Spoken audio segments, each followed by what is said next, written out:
Sin el esclarecimiento y la diferenciación radical de las estructuras y funciones de las instrumentaciones, vistas estas como acciones, operaciones, no es posible obtener éxito si de formación de concepto empírico o teórico se trata. Y decimos esto porque los resultados de las investigaciones que en este campo del saber se han ofrecido no apuntan a la construcción del concepto, sino a la supuesta asimilación consciente de éste, que se traduce en última instancia en el aprendizaje instrumental motor por encadenamiento verbal. De este modo, las condiciones que propician o que se propician no son legítimas en la dirección del aprendizaje cognitivo racional y mucho menos teórico. Algo semejante sucede a raíz de la concepción que sobre la formación del concepto esgrimen investigadoras rusas como Talísina, Restorovat y Salmina.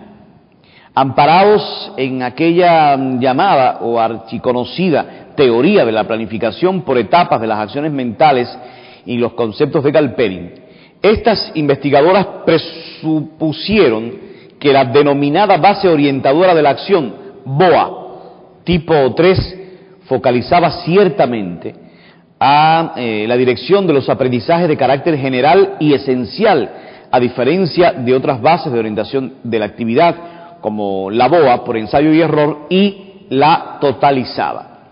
Entendida así, la BOA tipo 3 se convertía en el antídoto al cual enseguida se le pedía auxilio para aplicar y contrarrestar uno de los hechos más o menos, mejor dicho, menos deseado, pero no por ello menos oculto en la gestión del profesional de la educación, el formalismo en el aprendizaje, en el cual se apoya decididamente en la formación de las cadenas verbales. Desde luego, si este tipo de orientación se caracteriza porque el docente, como señala Talísina, facilita el sistema de conocimientos a asimilar y, por supuesto, los modelos de las acciones a ejecutar, entonces semejante idea arrastra ya desde su nacimiento la cruz de su propia condena. ¿Dónde está el papel productivo, el papel innovador y el papel creativo del estudiante? Únicamente en los resultados a conseguir, los que de hecho, por supuesto, ya son casi visibles. ¿Cómo valorar, por otro lado, o metodológicamente, la presentación de tarjetas de estudio al estudiante? ¿Quién elabora en principio el contenido de aquellas? O sea, hay otra pregunta también que no podemos dejar por alto. ¿Acaso las tarjetas de estudio no constituyen solo un recurso memotécnico que el alumno emplea para reconocer a realidades que él nunca problematizó?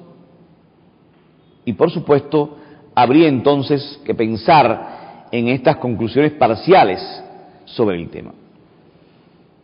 En primer lugar, el análisis riguroso de los instrumentos mencionados tiene que realizarse dentro de un estricto sistema de relaciones de generalidad, en el que lo singular, lo particular y lo general conformen los niveles de referencia como puntos de partida. De tal suerte que el conocimiento de lo singular no podrá extraponerse o diluirse en el particular ni en lo general y viceversa.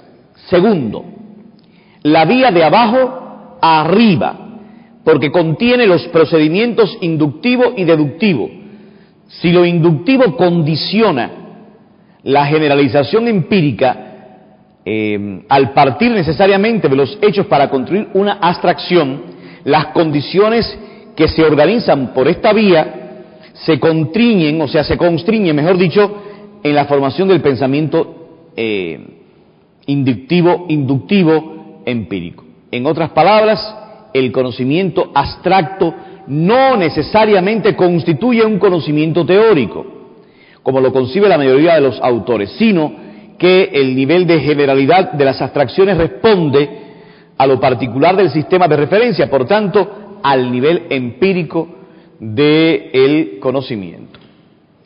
De esta forma, nosotros hemos hecho un recorrido breve, pero con sentido ético y lógico, sobre algunos momentos a tener en cuenta para la propia investigación.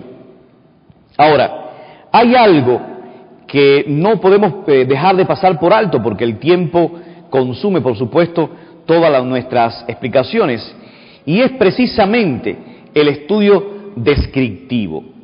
El estudio descriptivo nos va a permitir procesar la magnitud de las situaciones problemáticas y, de hecho, priorizar una de ellas, o sea, derivar un problema, determinar las variables que se asocian y señalar las condiciones en que se probará una u otra hipótesis de trabajo. El objetivo de este tipo de estudio es caracterizar un fenómeno, determinar la presencia o la ausencia de determinadas propiedades, su frecuencia de concurrencia o de ocurrencia.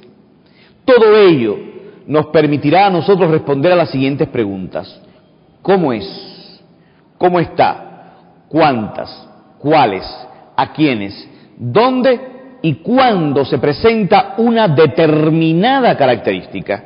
En otras palabras, las investigaciones descriptivas se relacionan con las condiciones existentes que nos permiten describir una realidad. Con ellas se determinan tendencias que prevalecen, efectos producidos, predominios. Es como obtener un diagnóstico completo de la situación. Las hipótesis que guían estos estudios parten de la asociación de variables de acuerdo con la sistematización realizada por estudios previos. También cabe entonces pensar, en este caso, en que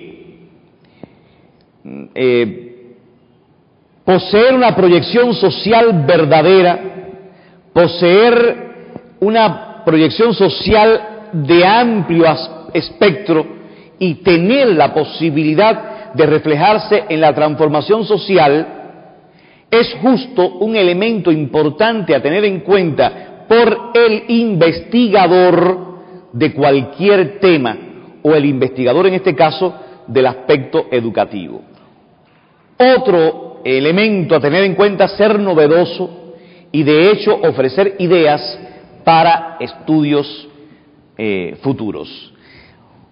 Otra idea importante sería ser utilizado para diseñar estrategias que apunten a la solución o mejoramiento de la situación actual y prever la organización, la sistematización de las predicciones que implican el desarrollo de la teoría. Podemos entonces concluir con lo siguiente: la investigación educativa en este caso es el proceso dirigido a la obtención de conocimientos mediante la aplicación de la metodología científica aplicada al estudio multidisciplinario de los problemas educativos con el fin de describirlos, de explicarlos y predecirlos con vistas a su transformación, como queda recogido en las diapositivas. El conocimiento científico debe manifestarse a través de los indicadores siguientes: propiedades determinantes del objeto, contradicciones que le son inherentes, causas del surgimiento del objeto, leyes de su comportamiento y las tendencias de su desarrollo. Otro elemento importante en las conclusiones del tema: la diferencia entre los enfoques cualitativos y cuantitativos en la investigación científica, que reside básicamente en el tipo de variables con que trabajan, así como en el alcance de sus resultados y en el enfoque más o menos integral a la hora de interpretarlos. Estos, colegas, son algunos elementos que hemos querido esbozar junto a ustedes sobre problemas epistemológicos de la investigación educacional.